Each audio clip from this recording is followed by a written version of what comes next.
ఆండాల్ తిరువడిగళే శరణం. ఈరోజు విశేష పాసురం 16వ పాసురం 2 సార్లు సేవించాలి. ఇవాళ గోపికలందరూ కూడా కృష్ణ భవనాన్ని చేరటం చూస్తాం మనం. పాసురాన్ని ఒకసారి చూద్దాం.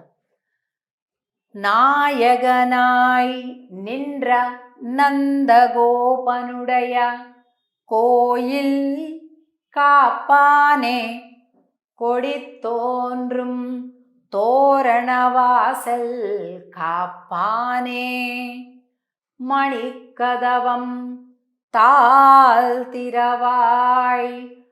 ஆயர் சிறுமியரோ முக்கு அரைப்பறை மாயன் மணிவண்ணன் நென்னலே வாய் நேர்ந்தான் தூயோமாய் வந்தோம் துயிலெழப் பாடுவான் வாயால் முன்னம் முன்னம் மாத்தாதே அம்மா நீ நேசநிலை கதவம் నీకు ఏలోరెంబావాయ్.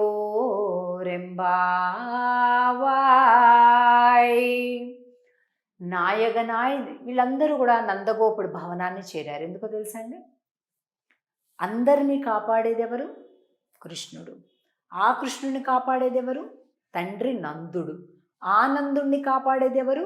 ఆ భవనం, నందగోప భవనం.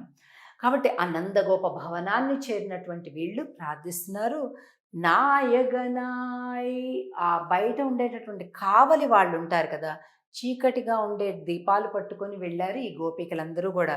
చీకటిగా ఉందన్నమాట. అలాంటి సమయంలో భవనాన్ని చేరారు. ద్వారపాలకులు అడ్డంగించారు. ఎవర్లమ్మ మీరంతా కూడా ఎందుకు వచ్చారు అని.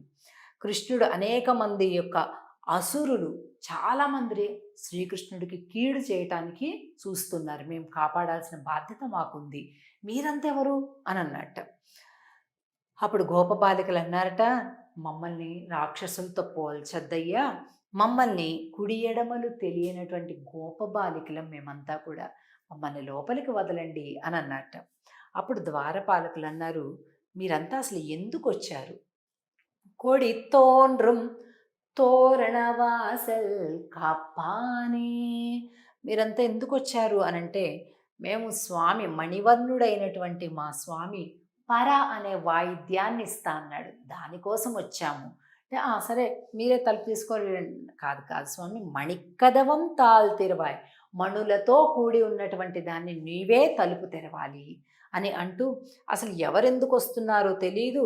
ఒకళ్ళేమో గోపమ్మ వేషం వేసుకొని పూతననే రాక్షసి వచ్చింది, బండి వేషం వేసుకొని శకటాసురుడు వచ్చాడు, ఇలా ధూమం ఒక్కొక్క ఆ గుర్రం వేషంలో ఒకళ్ళు, వత్స అంటే దూడ వేషంలో ఒక రాక్షసుడు, ఇలా ఇంతమంది రాక్షసులు ఎవరు ఏ రూపంతో ఎలా వస్తారో తెలియకుండా ఉందమ్మా, మేము మిమ్మల్ని ఎలా లోపలికి వెళ్ళనివ్వగలము అని అంటే, వాయాల్ మున్నం మున్నం మాతాదే అమ్మా నేనేసనిలై కదవం నీకు, ముందు ముందే వద్దు అని చెప్పకండయ్యా అని అంటున్నారు. ఇగో చూడండి, మన ఇవాళ పాశ్రంలోనే బొమ్మలో 16వ పాశ్రంలో స్వామి లోపల పడుకొని ఉన్నాడు.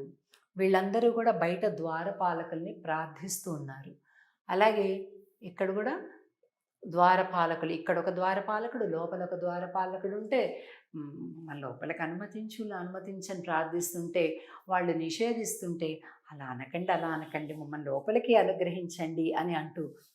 అంటే మనం ఒక క్షేత్రానికి, ఆలయానికి వెళ్ళినప్పుడు ముందుగా క్షేత్రపాలకుల్ని, ద్వారపాలకుల్ని, అంటే మనకి ఎదురుగా ఉండేటటువంటి హనుమంతుడు, గరుత్మంతుడు, ధ్వజస్తంభము, వీటన్నింటిని సేవించుకొని, దర్శించుకొని, నమస్కరించుకొని, ఆజ్ఞ తీసుకొని తర్వాత లోపలికి వెళ్ళాలి. ఈ అద్భుతమైనటువంటి సత్యం మనకి పాశ్రంలో కనిపిస్తుంది. అలాగే కృష్ణుని ఇచ్చేదెవరు? నందగోపుడు. కాబట్టి ముందుగా ఆయన్ని ప్రార్థించడం. నాయగనాయ్ నందగోపనుడయ, నందగోపుడు భవనం అంటున్నాడు, కృష్ణుని భవనం అంటలేదు. అంటే కృష్ణుని అందించేవాడు నందుడైతే ఆ నందుడు ఆచార్య స్థానం. ఇక భగవంతుని గుణాన్ని, భగవంతుని వైభవాన్ని మనకు అందించేది ఆచార్యులు కనుక ముందుగా ఆచార్య ప్రార్థన చెయ్యాలి అనేటటువంటి సత్యం కూడా మనకి ఈ పాశురంలో కనిపిస్తుంది. ఇంత విశేషమైనటువంటి పాశురం ఈరోజు అనుభవించాం.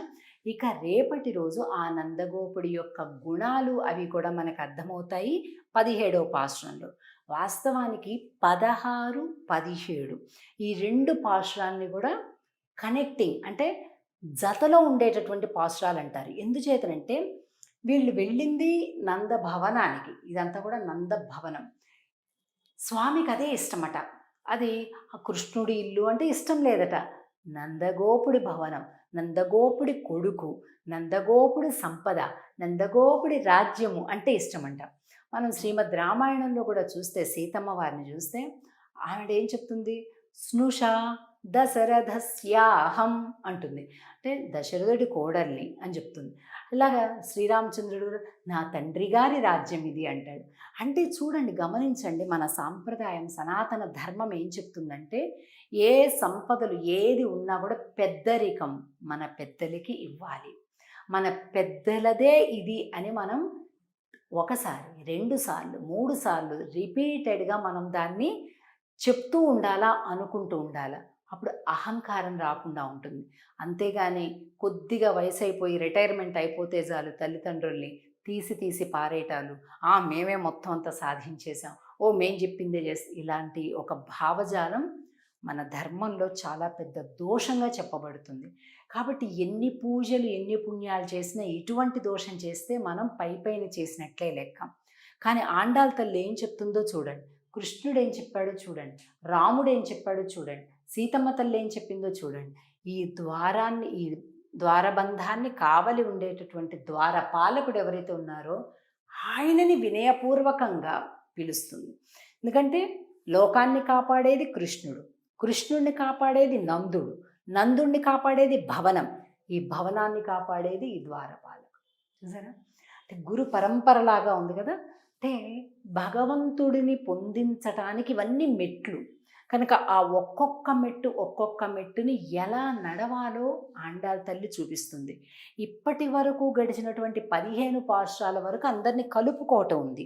ఈ రోజు నుంచి కృష్ణ భవనాన్ని చేరటం, కృష్ణుడి భవనం లోపలికి వెళ్ళటం, యశోదమ్మని చూడటం, నందుడిని చూడటం, తర్వాత కృష్ణుడిని ప్రార్థించడం, ఇవన్నీ లైన్గా కనిపిస్తాయి అన్నమాట 16వ పాశురం నుంచి. కాబట్టి మనం కూడా మన జీవన విధానంలో కానీ లేదా ఆలయానికి వెళ్ళినప్పుడు ఆ దర్శనం కానీ ఈ పద్ధతిలో వెళ్ళాలి అని మనకి బోధిస్తున్నారు. తప్పకుండా ఆచరిద్దాం. ఆండాల్ తిరువడిగళే శరణం. జై శ్రీకృష్ణ.